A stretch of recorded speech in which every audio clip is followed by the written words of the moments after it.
देव सवितर्दुरितानि पराशुव यद्भद्रं तन्न आशुव। ओम सत्यार्थ प्रकाश स्वाध्याय कक्षा में आप सभी का स्वागत है। आप सभी को नमस्ते जी।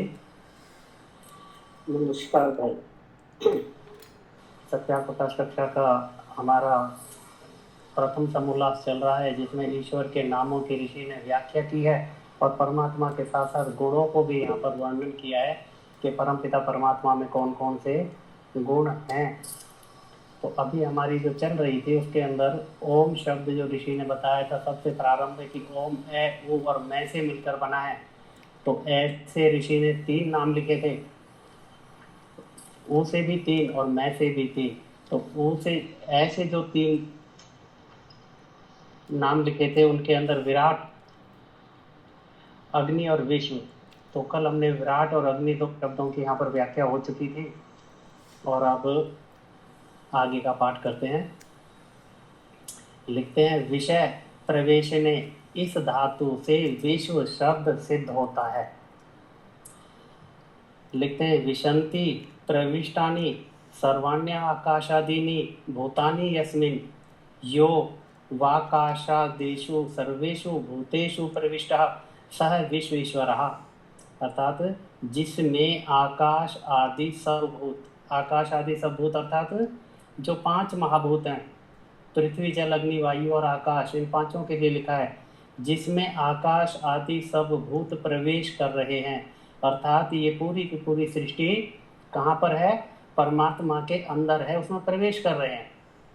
और उसके बाद लिखते हैं, अथवा जो इनमें व्याप्त होके प्रविष्ट हो रहा है। देखो दोनों चीजें हैं कि ये सारे की सारा संसार परमात्मा के अंदर है, और दूसरा क्या लिखा है कि जो इनमें व्याप्त होके प्रविष्ट हो रहा है। और परमात्मा भी क्या है कि इन सब में व्यापक होने के कारण उसको भी कहा जाता है कि परमात्मा इनमें प्रविष्ट है। अर्थात दोनों स्थितियां हैं, ये सब परमात्मा में और परमात्मा इन सब में, इसीलिए उस परमेश्वर का नाम विश्व है। इत्यादि नामों का ग्रहण आकार मात्र से होता है। अर्थात यहाँ पर ऋषि ने उदाहरण के लिए आकार से 3 शब्दों की व्याख्या की है, विराट, अग्नि और विश्व।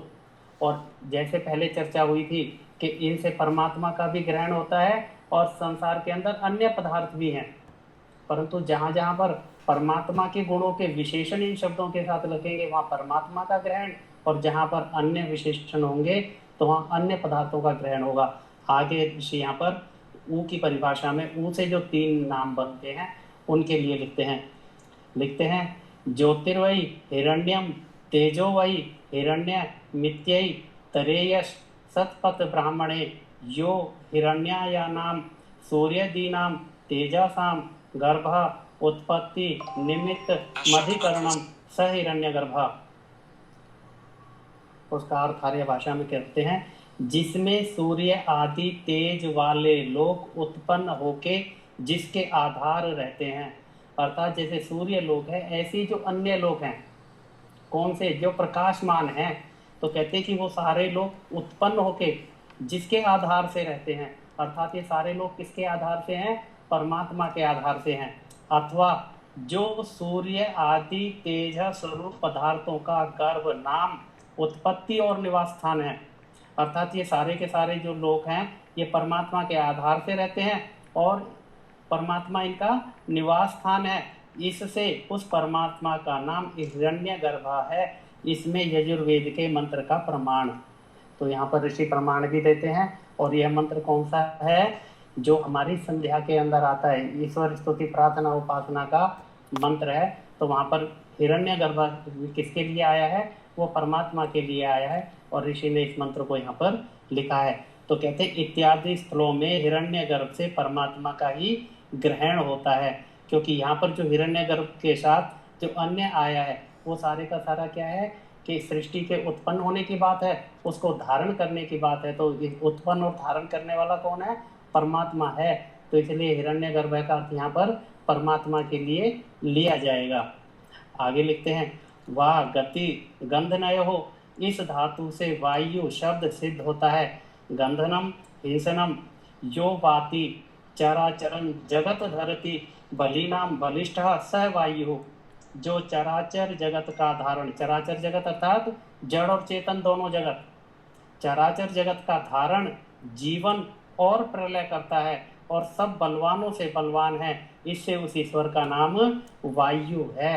तो वायु के लिए क्या लिखा है कि पूरे जगत का धारण करता है, उत्पन्न करता है और प्रलय करता है, और साथ में सब बलवानों से बलवान है, अर्थात परमात्मा का सामर्थ्य लिखा है कि बस सब बलवानों में बलवान है, इससे उस ईश्वर का नाम वायु है। और उसके बाद तीसरा लिखते हैं, तेज निशाने इस धातु से तेजा और इससे तद्धित करने पर तेजस शब्द सिद्ध होता है। ये तद्धित शब्द का अर्थ है कि अर्थात प्रत्यय लगाने से, कि इस धातु में प्रत्यय करने पर तेजस शब्द सिद्ध होता है, जो आप स्वयं प्रकाश और सूर्य आदि तेजस्वी लोकों का प्रकाश करने वाला है। यहाँ पर दोनों चीज लिखी हैं कि परमात्मा स्वयं प्रकाश स्वरूप है, उसको कहीं से भी बाहर से प्रकाशित होने की आवश्यकता नहीं है। और दूसरा क्या लिखा है कि जितने भी ये तेज वाले लोग हैं, जो प्रकाशमान हैं, उनको प्रकाशित कौन कर रहा है? उनको परमात्मा कर रहा है। तो अर्थात तेजस्वी लोगों का प्रकाश करने वाला है,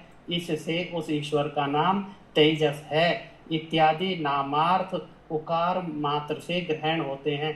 तो इस तरह 3 नाम उकार से, 3 नाम अकार से, और उसके बाद फिर माँ से 3 नाम ऋषि ने यहाँ पर लिखे हैं। लिखते हैं, ईश ऐश्वर्य इस धातु से ईश्वर शब्द सिद्ध होता है। यह इष्टे सर्वैश्वर्यवान वर्तते स ईश्वरा, जिसका सत्य विचारशील ज्ञान। तो यहाँ पर क्या है? जिसका सत्य ज्ञान और विचारशील ज्ञान, अर्थात परमात्मा का ज्ञान कैसा है? सत्य है और विचारशील है, और अनंत ऐश्वर्य है, इससे उस परमात्मा का नाम ईश्वर है। हम जो परमात्मा को ईश्वर कहते हैं, उसका क्या कारण है? कि परमात्मा अनंत ऐश्वर्य वाला है और उसका ज्ञान सत्य है, इसलिए उस परमेश्वर का नाम क्या है? ईश्वर है। और आगे लिखते हैं, 2 अवखंड ने इस धातु से अदिति और इससे तद्धित करने पर, अर्थात इसमें प्रत्यय लगाने से आदित्य शब्द सिद्ध होता है। न विद्यते विनाशो यस्य सो अयम दिति अदिति रेव आदित्य, जिसका विनाश कभी ना हो, अर्थात परमात्मा का कभी विनाश नहीं होता, इसीलिए उस ईश्वर को आदित्य की संज्ञा दी है। आगे लिखते हैं, ज्ञा अवबोधने प्रपूर्वक इस धातु से प्रज्ञ और इससे तद्धित करने से प्राज्ञ शब्द सिद्ध होता है।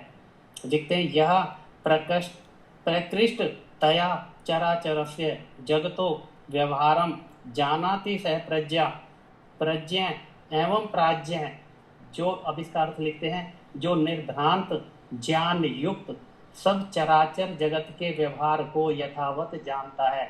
यहाँ परमात्मा का गुण क्या लिखा है कि जो निर्भ्रांत ज्ञान युक्त, अर्थात परमात्मा का जो ज्ञान है वो कैसा है? निर्भ्रांत है, अर्थात संशय रहित है, पूर्ण ज्ञान है। मनुष्य का ज्ञान तो संशय में होता है कि हम कहीं कहीं पर कुछ प्राप्त करते हैं, कोई ज्ञान प्राप्त होता है तो कहीं ना कहीं हमें संशय होता है, कहीं कमी रहती है, परंतु परमात्मा का ज्ञान कैसा है? निर्भ्रांत ज्ञान युक्त, सब चराचर जगत के व्यवहार को यथावत जानता है। ये यथावत शब्द बहुत महत्वपूर्ण है, अर्थात परमात्मा जितना भी संसार के अंदर जो कार्य हो रहे हैं उन सबको कैसे जानता है? यथावत जानता है, अर्थात जैसा है वैसा ही जानता है, ना उससे कम ना उससे ज्यादा, और पूर्ण रूपेण। और कब जानता है?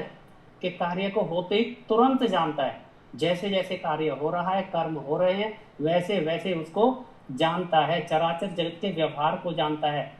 इससे ईश्वर का नाम प्राज्ञ है। इत्यादि नामार्थ मकार से ग्रहित होते हैं। तो मकार से 3 ऋषि ने नाम लिखे हैं। जैसे एक एक मात्रा से 3-3 अर्थ यहाँ व्याख्यात किए हैं, वैसे ही अन्य नामार्थ भी ओंकार से जाने जाते हैं। तो उदाहरण के लिए ऋषि ने जो सबसे पहले समोल्लास के शुरू में ओम शब्द को लेकर वहां पर 3 अक्षर बताए, ए उ और मैं, उनसे कौन कौन से नाम सिद्ध होते हैं, उनमें से 3-3 की परिभाषा यहाँ दी है। 3 ए की, 3 ओ की और 3 माँ से। तो उसके साथ साथ यहाँ पर परमात्मा ने उनके गुण भी बताए कि परमात्मा के गुण कौन कौन से हैं। आगे लिखते हैं, जो शन्नो मित्रा संवरुणा, ये मंत्र सबसे पहले ऋषि ने सत्यार्थ प्रकाश को शुरू करते समय जो लिखा था, तो वो ऋषि ने सत्यार्थ प्रकाश के अंदर जहां पर भी जो प्रमाण लिखे हैं उनका आर्य भाषा में अर्थ सब जगह लिखा है। तो जो मंत्र से जो प्रार्थना करके ऋषि ने वहां पर सत्यार्थ प्रकाश शुरू किया था, अब उस मंत्र की यहाँ पर व्याख्या करते हैं। तो लिखते हैं, जो शन्नो मित्रा संवरुणा, इस मंत्र में मित्र आदि नाम हैं। मित्र और जो अन्य नाम परमात्मा के वहां पर दिए हैं वे भी परमेश्वर के हैं, क्योंकि स्तुति प्रार्थना उपासना श्रेष्ठ ही की जाती है। तो अर्थात जैसे ये मित्र शब्द दिया है, मित्र को सामान्यतः हम अपने व्यवहार में भी अन्य लोगों के लिए प्रयोग करते हैं, परंतु ऋषि कहते हैं यहाँ पर ये जितने भी नाम दिए हैं मित्र और अन्य नाम, वो सारे के सारे किसके हैं? परमात्मा के हैं। और क्यों है? वो पहले ऋषि ने लिखा था कि जहां पर परमात्मा के गुण विशेषण है वहां पर उन्हें परमात्मा का जानना चाहिए। जैसे लिखा था, जहां स्तुति प्रार्थना उपासना सर्वज्ञ व्यापक शुद्ध सनातन और सृष्टिकर्ता आदि विशेषण हो तो उस शब्द से परमात्मा का ग्रहण, और जहां पर इच्छा द्वेष प्रयत्न सुख दुख हो तो वहां पर आत्मा का ग्रहण किया जाना चाहिए। तो यहाँ पर लिखते हैं कि इस मंत्र में मित्रादि नाम है, वे भी परमेश्वर के हैं, क्योंकि स्तुति प्रार्थना उपासना श्रेष्ठ की जाती है। और श्रेष्ठ उसको कहते हैं जो कि गुण कर्म स्वभाव और सत्य सत्य व्यवहारों में सबसे अधिक हो। तो श्रेष्ठ किसको कहते हैं? कि जिसके गुण कर्म स्वभाव कैसे हो? सत्य हो और उत्तम हो। तो और सत्य सत्य व्यवहारों में सबसे अधिक हो, उसको श्रेष्ठ कहते हैं। और परमात्मा के गुण कर्म स्वभाव कैसे हैं? सारे के सारे सत्य हैं, श्रेष्ठ हैं। उन सब श्रेष्ठों में भी जो अत्यंत श्रेष्ठ, उसको परमेश्वर कहते हैं। अर्थात अत्यंत श्रेष्ठ कौन हो गया? जैसे अभी पीछे प्रश्न था कि देवता क्या है? श्रेष्ठ है और उत्तम है, अर्थात प्रसिद्ध है। ऋषि ने वहां पर लिखा है कि परमात्मा क्या है? उनसे भी ज्यादा प्रसिद्ध है और उत्तम है, तो इसलिए परमात्मा का ग्रहण किया जाना चाहिए। तो कहते हैं सब श्रेष्ठों में जो अत्यंत श्रेष्ठ, उसको परमेश्वर कहते हैं। यहाँ पर ऋषि अपनी बात के प्रमाण देते हुए ईश्वर की व्याख्या कर रहे हैं, साथ साथ ईश्वर के गुणों का वर्णन है कि परमात्मा कैसा है? श्रेष्ठों में श्रेष्ठ है और अत्यंत श्रेष्ठ है, जिसके तुल्य ना कोई हुआ, ना है और ना होगा। अर्थात तीनों कालों में सर्वश्रेष्ठ कौन? परमपिता परमात्मा, जिसका निज नाम ओम है। लिखते हैं, जब तुल्य नहीं तो उससे अधिक क्यों कर हो सकता है? तो जब परमात्मा के तुल्य गुणों में कोई भी नहीं है तो ज्यादा तो हो ही नहीं सकता। जैसे परमेश्वर के सत्य, न्याय, दया, सब सामर्थ्य, सर्वज्ञत्व आदि अनंत गुण हैं, वैसे अन्य किसी जड़ पदार्थ व जीव के नहीं।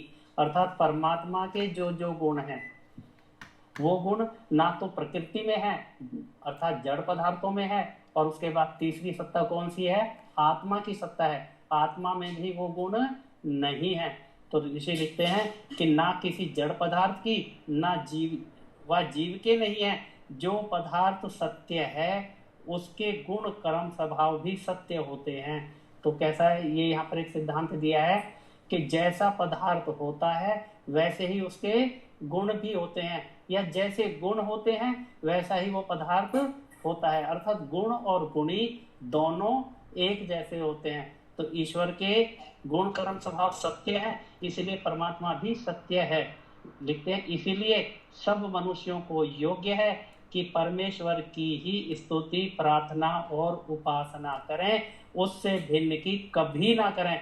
कभी शब्द का प्रयोग किया है, ये नहीं है कि इच्छा हो तो कर लें और ना तो रहने दें। अर्थात कभी कभी मौका लगा तो किया जाना चाहिए, क्योंकि हमारे रामदेव जी भी कर लेते हैं, कभी कभी कहते हैं मुझे करना पड़ता है। तो ऋषि यहाँ पर लिखते हैं कि वो क्या है? सिद्धांत के विरुद्ध है। लिखते हैं कि सब मनुष्यों को योग्य है कि परमेश्वर ही की, शब्द देखो कितना जोर देकर लिखा है, कि परमेश्वर ही की स्तुति प्रार्थना और उपासना करें। ये तीनों शब्द जो लिखे हैं, स्तुति प्रार्थना उपासना, ये एक ही अर्थ में प्रयोग नहीं है, इनके तीन अर्थ हैं, तीनों अलग अलग हैं, और आगे इनकी चर्चा ऋषि करेंगे। और कहते हैं उससे भिन्न की कभी ना करें, क्योंकि कारण भी दिया है कि परमात्मा की प्रार्थना उपासना क्यों करें। उसके लिए लिखा है, क्योंकि ब्रह्मा विष्णु महेश नामक पूर्वज। अब यहाँ पर 3 नाम दिए हैं, ब्रह्मा विष्णु महादेव। ये कौन है, ये किसके लिए बात, ये परमात्मा के भी नाम है, परंतु यहाँ परमात्मा का अर्थ नहीं लिया जाएगा, क्योंकि क्या लिखते हैं साथ में, नामक पूर्वज, अर्थात हमसे पहले जो हुए हैं वो, अर्थात इस नाम से 3 व्यक्ति का भी जन्म लिया था, अर्थात ब्रह्मा विष्णु महादेव नामक पूर्वज, महाशय विद्वान दैत्य दानवादी निकृष्ट मनुष्य और अन्य साधारण मनुष्यों ने भी परमेश्वर ही में विश्वास करके उसी की स्तुति प्रार्थना और उपासना करी, उससे भिन्न की नहीं की। तो ऋषि कहते हैं कि हमसे पहले जितने भी लोग इस पृथ्वी पर आए हैं, चाहे वो अपने गुणों के अनुसार ऋषि बन गए, चाहे सामान्य व्यक्ति रहे, चाहे विद्वान थे, महाशय थे, और यहाँ तक भी लिखा है कि वो दैत्य दानव और निकृष्ट मनुष्य भी थे, तब भी उन्होंने किसकी पूजा की है, परमात्मा की पूजा की है, अर्थात इस संसार के सभी व्यक्तियों ने परमात्मा की पूजा की है। तो दोनों चीजें बता दी सैद्धांतिक रूप से कि हमें स्तुति प्रार्थना उपासना किसकी करनी है, परमात्मा की करनी है। क्यों कि वह श्रेष्ठों में श्रेष्ठ है, उत्तमों में उत्तम है, इसलिए करनी है, ये सिद्धांत है। और दूसरा व्यवहार बताया है कि जब से सृष्टि बनी है, प्रत्येक मनुष्य ने, चाहे वो निकृष्ट मनुष्य भी है, उसने भी किसकी उपासना की है, कहते हैं कि उसने भी परमात्मा की उपासना की है, उससे भिन्न की नहीं की। वैसे हम सबको करना योग्य है, इसका विशेष विचार मुक्ति और उपासना के विषय में किया जाएगा। अर्थात उपासना कैसे करें, स्तुति कैसे करें, प्रार्थना क्या होती है, इस सब का पूर्ण विवरण आगे ऋषि अपने सत्यार्थ प्रकाश में लिखेंगे। परंतु यहाँ तो केवल इतना बताया है कि परमात्मा उत्तमों में उत्तम, श्रेष्ठों में श्रेष्ठ है, और उसी की उपासना करनी चाहिए, अन्यों की नहीं। आगे प्रश्न यहाँ पर उठाते हैं कि मित्र आदि नामों से सखा और इंद्र आदि देवों के प्रसिद्ध व्यवहार देखने से उन्हीं का ग्रहण करना चाहिए। क्योंकि उस मंत्र के अंदर मित्र और इंद्र आदि नाम आए हैं, तो उन्हीं के लिए यहाँ प्रश्न किया है कि जो मित्र आदि नाम है ये सखा के होते हैं, जिनको हम मित्र कहते हैं, तो उनके हैं, और इंद्र आदि देवता भी होते हैं, वो प्रसिद्ध है व्यवहार में, तो व्यवहार में देखने से उन्हीं का ग्रहण करना चाहिए। ऋषि यहाँ पर उत्तर लिखते हैं, यहाँ उनका ग्रहण करना योग्य नहीं, अर्थात यहाँ पर जो प्रकरण है उस प्रकरण के अनुसार इन शब्दों से उनका ग्रहण करना ठीक नहीं है, योग्य नहीं। क्योंकि कारण बताते हैं, जो मनुष्य किसी का मित्र है, देखेंगे उदाहरण में क्या देते हैं, जो मनुष्य किसी का मित्र है वह अन्य का शत्रु और किसी से उदासीन भी देखने में आता है। अर्थात जो हम सामान्य व्यवहार में हमारा कोई मित्र है तो हमारे से मित्रता रखता है और उसकी किसी और से शत्रुता भी हो सकती है। अर्थात तो एक मित्र सबके लिए मित्र नहीं है, किसी के लिए वो मित्र है, किसी के लिए शत्रु है, और किसी तीसरे के लिए क्या है, उदासीन है, उसके लिए ना वो मित्र है ना वो शत्रु है। तो इसलिए वो क्या हो गया, सार्वभौमिक मित्र नहीं रहा, अर्थात कहीं मित्र कहीं शत्रु और कहीं उदासीन। तो ऋषि लिखते हैं, इससे मुख्यार्थ में सखा आदि का ग्रहण नहीं हो सकता, अर्थात उस व्यक्ति को हम मित्र नहीं कह सकते क्योंकि वो केवल मेरे लिए मित्र है। तो आगे लिखते हैं, किंतु जैसा परमेश्वर सब जगत का निश्चित मित्र, अर्थात परमात्मा क्या है, इस पूरे संसार के लिए मित्रवत है, सखावत है, वो सबसे मित्रता रखता है। जो दो मित्रों के बीच की जो व्यवस्था होती है वो ही परमात्मा अन्य आत्माओं के साथ वैसा ही बरतता है। तो लिखते हैं, परमेश्वर सब जगत का निश्चित मित्र, न किसी का शत्रु और न किसी से उदासीन है। अर्थात हम परमात्मा से अपना संबंध रखें या ना रखें, परंतु परमात्मा हमसे कैसे वर्तता है, मित्रवत वर्तता है। और किससे वर्तता है, सबसे वर्तता है। तो इसलिए परमात्मा क्या हो गया, सबके लिए मित्र हो गया। और फिर कहते हैं, इससे भिन्न कोई भी जीव इस प्रकार का कभी नहीं हो सकता।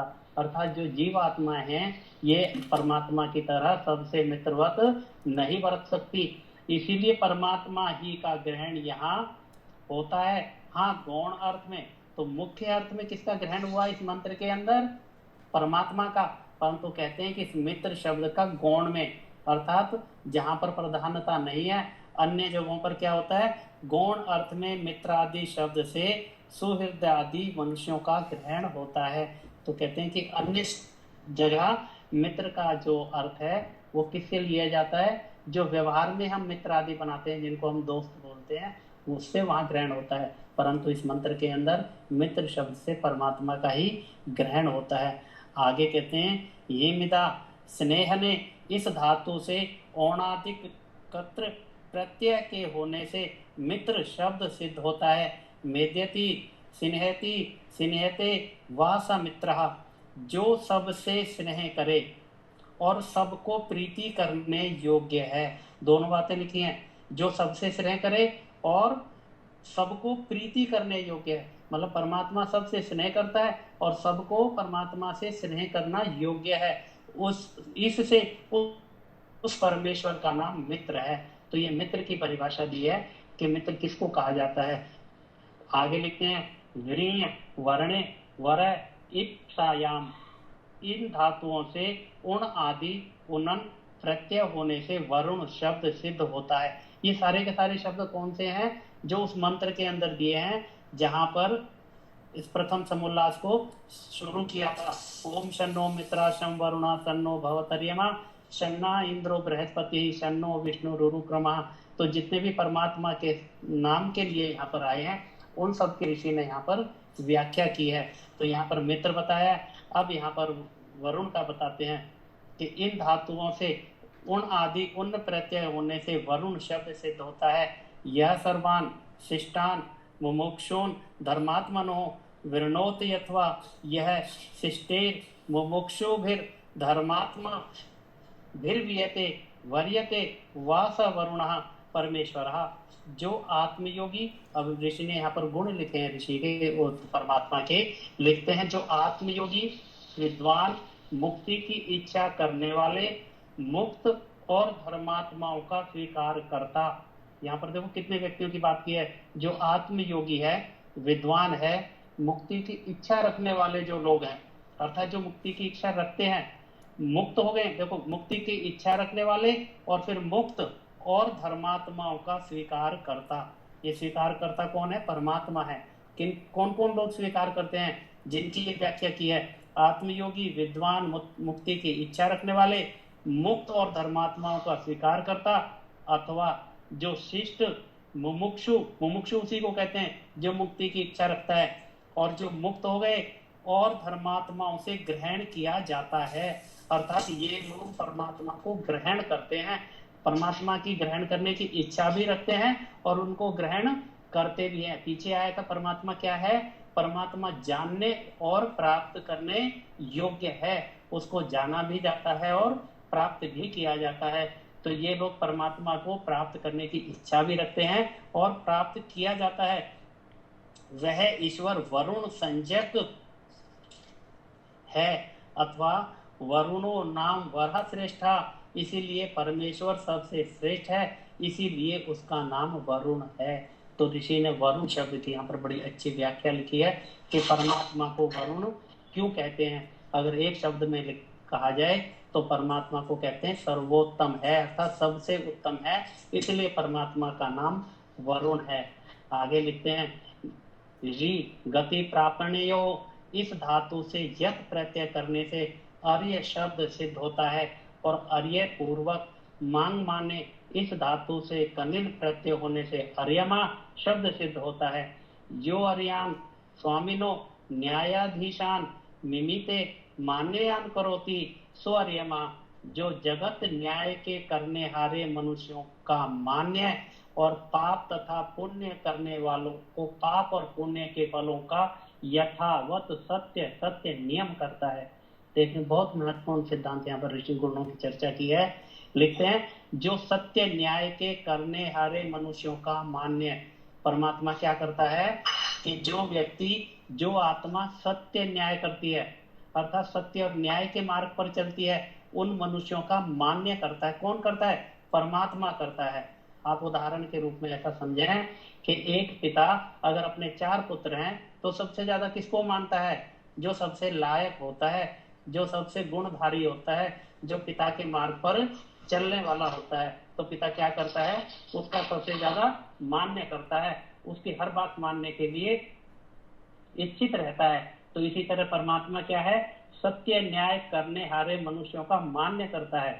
और फिर लिखते हैं पाप तथा पुण्य करने वालों को, अर्थात जो मनुष्य है, आत्माएं हैं, जब शरीर धारण करती हैं, मनुष्य के शरीर में आती हैं, तो वो जो पाप और पुण्य करती है, पाप तथा पुण्य करने वालों को पाप और पुण्य के फलों का, अब यहाँ पर शब्द लिखा है यथावत, अर्थात जैसे जैसे कर्म मनुष्य करता है उसी से, ना उससे कम ना उससे ज्यादा क्या करता है, सत्य सत्य नियम करता है, अर्थात उनका पूरा पूरा फल देता है, उसका नियम करता है परमात्मा। इसी से उस परमेश्वर का नाम अर्यमा है। यहाँ पर जो अर्यमा शब्द आया है मंत्र के अंदर, उसका अर्थ ऋषि ने यहाँ पर ये किया है। आगे लिखते हैं यदि परमेश्वरीय इस धातु से रन प्रत्यय करने से इंद्र शब्द सिद्ध होता है। यह इंद्रति परमेश्वर्यवान भवती स इंद्र परमेश्वर, जो अखिल ऐश्वर्य युक्त है। परमात्मा का ऐश्वर्य कैसा है, अखिल है, अर्थात वही वहां पर कहीं पर भी ना कम होता है ना ज्यादा होता है, उसके अंदर किसी भी तरह जो ऐश्वर्य है कभी भी कम या ज्यादा नहीं होता, अर्थात पूरा वर्तमान रहता है। तो कहते हैं जो अखिल ऐश्वर्य युक्त है, उस इससे उस परमात्मा का नाम इंद्र है। तो इसलिए ये परमात्मा के इंद्र के नाम की यहाँ पर व्याख्या की है। फिर लिखते हैं वृहत शब्द पूर्वक पारक्षणे,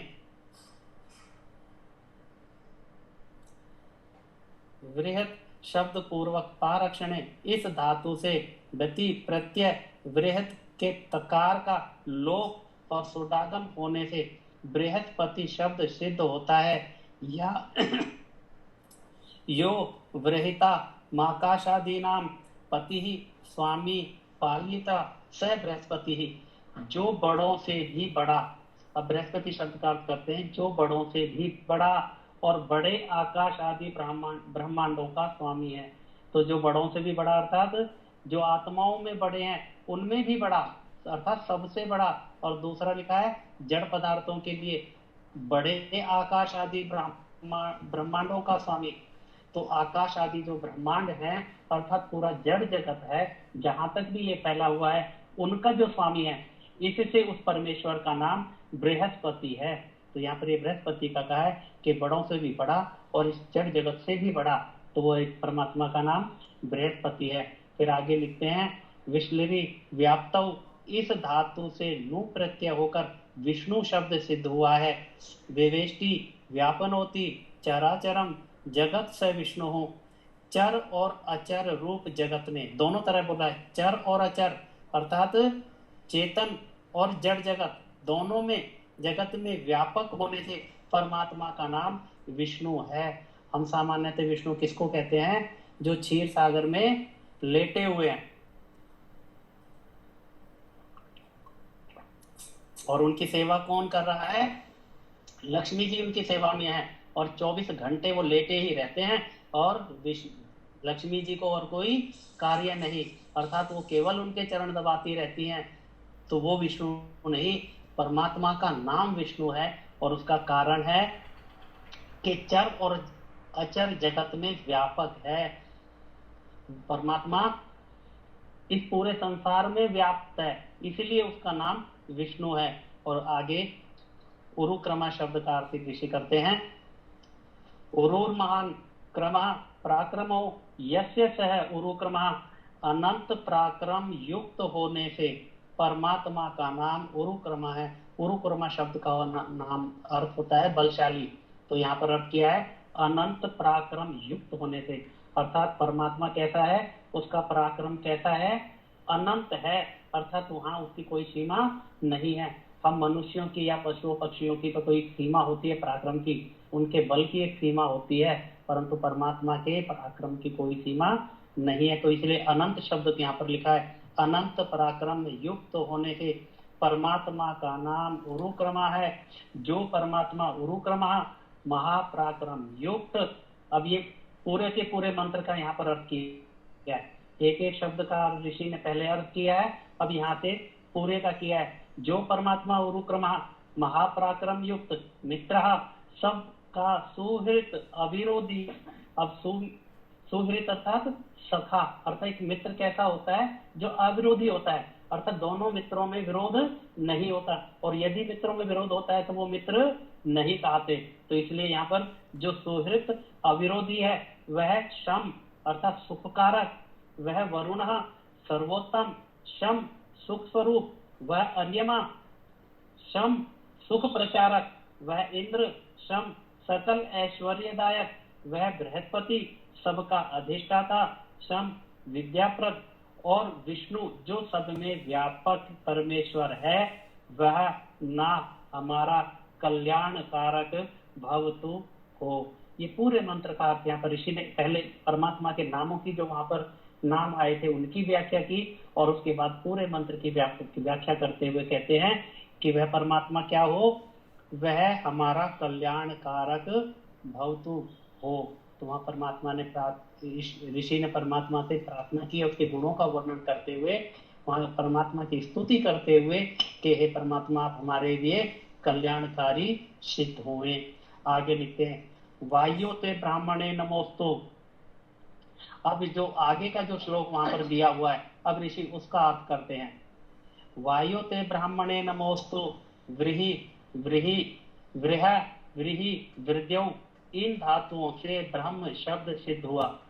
जो सबके ऊपर विराजमान सबसे बड़ा अनंत बलयुक्त परमात्मा है, उस ब्रह्म को हम नमस्कार करते हैं। ब्रह्म शब्द का अर्थ ऋषि ने पहले किया था, जो सबसे बड़ा है बलशाली है वो ब्रह्म कहलाता है। तो यहाँ पर ऋषि लिखते हैं जो सबके ऊपर विराजमान सबसे बड़ा अनंत बलयुक्त परमात्मा है, उसको हम नमस्कार करते हैं। लिखते हैं हे परमेश्वर त्वमेव प्रत्यक्षम ब्रह्मासि। ये सारे शब्द वही उसी मंत्र के हैं और उसी की व्याख्या ऋषि करते हैं। हे परमेश्वर त्वमेव प्रत्यक्षम ब्रह्मासि, आप ही अंतर्यामी रूप से प्रत्यक्ष ब्रह्म हो। तमेव प्रत्यक्षम ब्रह्म वदिष्यामि, मैं आप ही को प्रत्यक्ष ब्रह्म कहूंगा। क्योंकि कारण दिया है कि मैं क्यों कहूंगा, क्योंकि आप सब जगह में व्याप्त होके सबको नित्य ही प्राप्त हैं। दो चीज ऋषि ने यहाँ लिखी है कि एक तो परमपिता परमात्मा सब जगह में व्याप्त हैं, और दूसरा सबको नित्य प्राप्त हैं।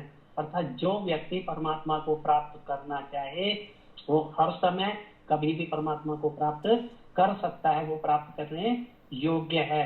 सबको नित्य ही प्राप्त है। ऋतम वदिष्यामि, मैं आपकी वेदस्थ यथार्थ या आज्ञा है उसी को मैं सबके लिए उपदेश और आचरण भी करूंगा। ऋतम वदिष्यामि का मतलब है कि जो परमात्मा का दिया हुआ ज्ञान है, कौन सा, वेद ज्ञान, उसको ऋतम कहा जाता है। तो कहते हैं कि मैं जो भी कहूंगा या लिखूंगा, सत्यार्थ प्रकाश के आरंभ में लिखा था कि जो भी लिखूंगा, क्या लिखूंगा, आपके दिए हुए ज्ञान को ही लिखूंगा। तो लिखते हैं कि जो आपकी वेदस्थ यथार्थ आज्ञा है, कि वेद में लिखी हुई जो यथार्थ है, सत्य है, आज्ञा है, उसी को मैं सबके लिए उपदेश, अर्थात सबके लिए उपदेश भी करूंगा, और साथ में लिखा है खुद भी आचरण करूंगा। केवल उपदेश नहीं है। तो ऋतम वदिष्यामि, सत्यम वदिष्यामि, सत्य बोलूं, सत्य मानूं, सत्य ही करूं। सत्यम वदिष्यामि का ऋषि यहाँ पर अर्थ करते हैं कि मैं सत्य ही बोलूं, सत्य ही मानूं और सत्य ही करूंगा।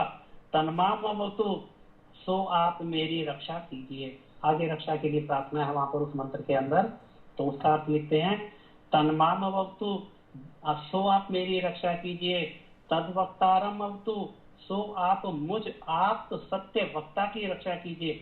अब यहाँ पर सत्य वक्ता और आप किस लिए लिखा है कि पहले लिखा है कि मैं आपके वेद की ज्ञान को ही सबको बताऊंगा, और कौन बता सकता है, जिस व्यक्ति ने पढ़ा ही नहीं वो दूसरे को कैसे बताएगा।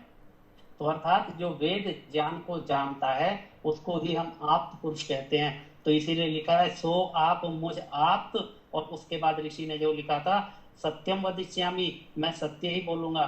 तो कहते हैं सत्य वक्ता की रक्षा कीजिए। किस लिए कीजिए, कि जिससे मैं आपकी आज्ञा में मेरी बुद्धि स्थिर होकर, अब आपकी आज्ञा पर कौन सी आज्ञा, वेद की आज्ञा, अर्थात मैं जो भी लिखूं, जो भी उपदेश करूं और जिसका आचरण करूं वो क्या हो, उसमें मेरी बुद्धि स्थिर हो, अर्थात मेरी बुद्धि उससे इधर उधर ना जाए, अर्थात मैं आपकी आज्ञा पर पूर्णतः चलता रहूं और विरुद्ध कभी ना हो, क्योंकि जो आपकी आज्ञा है। अब देखो कारण भी दिया है, एक बहुत बड़ा सिद्धांत दिया है। हम लोग धर्म के नाम पर पता नहीं क्या क्या परिभाषाएं करते हैं। ये भी संसार के लोगों में से अगर जिस व्यक्ति से पूछोगे धर्म क्या है, एक तो वो धर्म की परिभाषा दे नहीं पाएंगे, और देंगे तो आप इसका परीक्षण भी करके देख लें, पता नहीं क्या क्या परिभाषाएं उसकी देते हैं। यहाँ सीधी सीधी एक परिभाषा लिखी है, इसको समझने का प्रयास करेंगे। बहुत बड़ा सिद्धांत ऋषि ने यहाँ पर दिया है। लिखते हैं, जो आपकी आज्ञा है वही धर्म और उसके विरुद्ध वही अधर्म, अर्थात धर्म क्या है और अधर्म क्या है। ये बहुत बड़ी बात है, इसके बाद ही मैं यहाँ समापन करूंगा।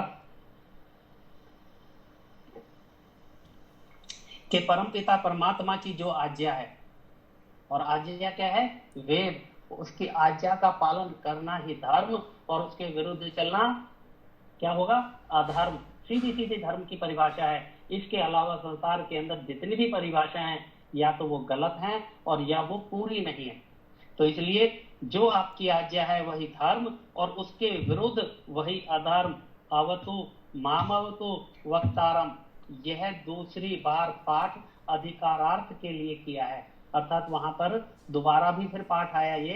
तो ऋषि लिखते हैं ये पाठ क्यों किया है? कहते हैं अधिकार के लिए किया है।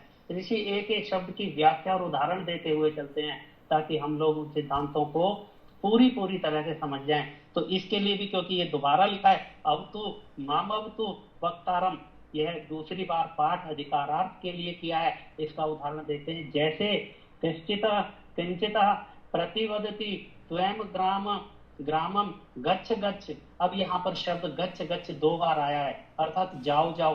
तो ऋषि लिखते हैं, इसमें 2 बार क्रिया के उच्चारण से तो शीघ्र ही ग्राम को जा ऐसा सिद्ध होता है। अर्थात जब हम किसी बात के ऊपर जोर देते हैं तो कहते हैं ना, अच्छा जा जा यार जल्दी जा, तो ये जा एक बार से भी काम चल सकता है, परंतु अपनी बात पर जोर देने के लिए, अर्थात ये महत्वपूर्ण है और इस कार्य को करना है, तो वहां पर इसको 2 बार लिखा है। तो संस्कृत में इस वाक्य के अंदर गच्छ गच्छ, इसी तरह ऋषि कहते हैं कि 2 बार क्रिया के उच्चारण से क्या अर्थ निकलता है? तो शीघ्र ही ग्राम को जा ऐसा सिद्ध होता है। ऐसे ही यहाँ कि आप मेरी अवश्य रक्षा करो, अर्थात जब परमात्मा से 2 बार प्रार्थना की है, अर्थात हम उस पर जोर डालकर परमात्मा से प्रार्थना करते हैं कि हे परमात्मा मेरी रक्षा की जानी चाहिए। प्रार्थना की है कि मेरी रक्षा करो, फिर दोबारा कहा है मेरी रक्षा करो, अर्थात धर्म में सुनिश्चित और अधर्म से घृणा। यहाँ देखो शब्द देखेंगे, अब शब्द आया अधर्म से घृणा करूं, सदा करूं, अर्थात अधर्म से घृणा करूं और धर्म में सुनिश्चित। अब सुनिश्चित क्या चीज निश्चित? अब यहीं से क्या होगा? अर्थापत्ति लगेगी। क्या सुनिश्चित? प्रीति, क्योंकि अधर्म से घृणा तो धर्म से क्या हो गया? प्रीति हो गई। और प्रीति कैसी? सुनिश्चित प्रीति। तो धर्म में सुनिश्चित प्रीति और अधर्म से घृणा सदा करूं, ऐसी कृपा मुझ पर कीजिए, मैं आपका बड़ा उपकार मानूंगा। तो ऋषि ने उस मंत्र का जो वहां पर लिखा हुआ है उसकी बहुत बड़ी व्याख्या और सिद्धांतों को समझाते हुए लिखी है। तो आज का पाठ का यही विराम करते हैं, थोड़ा सा समय ज्यादा हो गया। मंत्र पाठ के बाद आप अपनी शंका या विचार रख सकते हैं। आप सभी का धन्यवाद। मंत्र पाठ। ओम विश्वानि देव सवितरि दुरितानि परासुव, यद्भद्रं तन्नहासुव।